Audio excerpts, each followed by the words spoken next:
নমস্কার বন্ধুরা, আজকের একটা নতুন রেসিপি আমি নিয়ে চলে এসেছি। তেলাপিয়া মাছের এক পিঠে টক এক পিঠে ঝাল। আপনারা পুরো ভিডিওটা দেখবেন, খুব ভালো, অল্প সময়ের মধ্যে। তবে আমি শুরু করছি। দেখুন,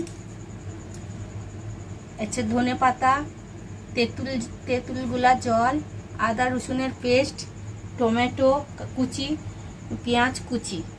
এইদিকে হচ্ছে আপনার হলুদ গুঁড়ো, লঙ্কার গুঁড়ো, জিরের গুঁড়ো। এদিকে ফোড়ন, তেজপাতা, শুকনো লঙ্কা, এলাচ, দারচিনি, লবঙ্গ।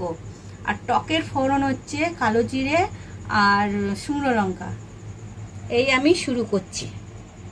প্রথমে আমি হলুদ নিলাম, নুন দিচ্ছি পরিমাণ মতন, হলুদ আর নুন। ভালো করে আমি মাছটাকে মাখিয়ে নেব।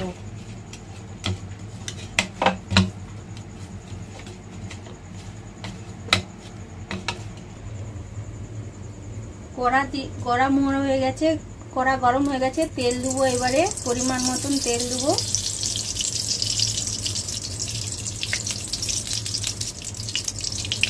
পরিমাণ মতন তেল দেবো। তেলটা গরম হলো, গরম হয়ে গেলে মাছটা এবারে কড়াতে দিয়ে দেবো। তেল গরম হয়ে গেছে, আস্তে করে তেলের মধ্যে মাছটা দিয়ে দেবো। দিয়ে মাছটা ভালো করে ভেজে নেব। আমি এবারে মাছটা ভাজা হয়ে গেছে ভালো করে, আমি এবারে মাছটা তুলে নেব।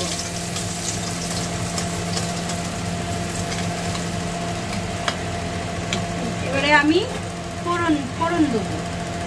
প্রথমে দেবো তেজপাতা, শুকনো লঙ্কা, লবঙ্গ, দারচিনি, এলাচ। ফোড়ন দিলাম, ফোড়নটা একটুখানি নাড়াচাড়া করে নিলাম। তারপরে আমি দেবো, গ্যাসটা একটু আস্তে করে দেবো। তারপরে আমি দেব পেঁয়াজ। পেঁয়াজটা দিয়ে ভালো করে একটুখানি ভেজে নিতে হবে, যাতে পেঁয়াজের কালারটা আসে, ব্রাউন কালার যাতে হয়ে যায়, সেরকমভাবে পেঁয়াজটা একটুখানি নেড়ে চেড়ে নেব। পেঁয়াজটা ভাজা হয়ে গেছে, দেখুন ব্রাউন কালারের হয়ে গেছে। এরকম ভাজার পরে তারপর দিবেন টমেটো কুচি। টমেটো কুচি একটা, গোটা টমেটো কুচি মাঝারি সাইজ দিলেই হবে। একটু নাড়াচাড়া করে নেবেন। নাড়াচাড়া করে নেওয়ার পরে দেবেন ওর উপরে আদা আর রসুনের পেস্ট। আদা রসুনের পেস্ট পরিমাণ মতো দেবেন। আদা রসুনের পেস্ট দিলাম। তারপরে আমি দেবো গুঁড়ো লঙ্কা, পরিমাণ মতন, দিয়ে যেরকম ঝাল খাবে সে সেরকম লঙ্কার গুঁড়ো দেবে। হলুদ গুঁড়ো,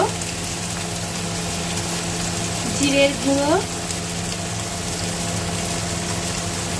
দিয়ে ভালো করে একটুখানি এটাকে নাড়বেন। নাড়ার পরে আপনি দেবেন স্বাদ অনুযায়ী নুন। তারপর দেবেন সামান্য একটু জল, যাতে মশলাটা একটু ভালো কষে। সামান্য একটু জল দিয়ে গ্যাসটা হালকা আঁচে দেবেন, খুব হালকা না, কিন্তু হালকা আঁচে দেবেন। দিয়ে এইটাকে একটু চাপা দেবেন। আমি এবার আরেকটু দেখে নেবো মশলাটা ঠিকঠাক হয়েছে কিনা। আর একটু বাকি আছে, প্রায় 10 থেকে 15 মিনিট তো করতেই হবে মশলাটা, যাতে মশলা থেকে তেল ছেড়ে যায়। আর একটু চাপাতে রেখে দেবো আমি। এবারে মশলাটা আমি আরেকবার দেখে নেবো। দেখে নিয়ে ভালো করে একটু নাড়বো। নাড়ার পরে দেখবো মশলাটা, দেখুন মশলা থেকে তেল ছেড়ে গেছে।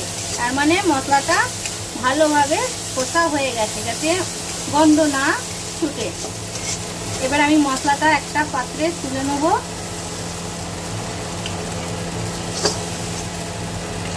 ভালো করে আমি চেঁচে তুলে নেব, ভালো করে, যাতে মশলাটা একটু কড়ার মধ্যে লেগে না থাকে।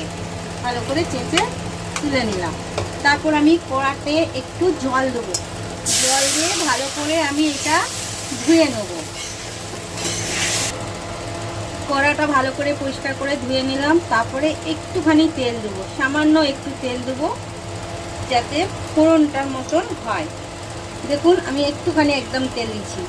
তেলটা একটু গরম হোক, তেলটা গরম হয়ে গেলে আমি এই শুকনো লঙ্কা আর এই কালো জিরে ফোড়নে দিলাম, ভালো করে যাতে ফোড়নটা হয়ে যায়।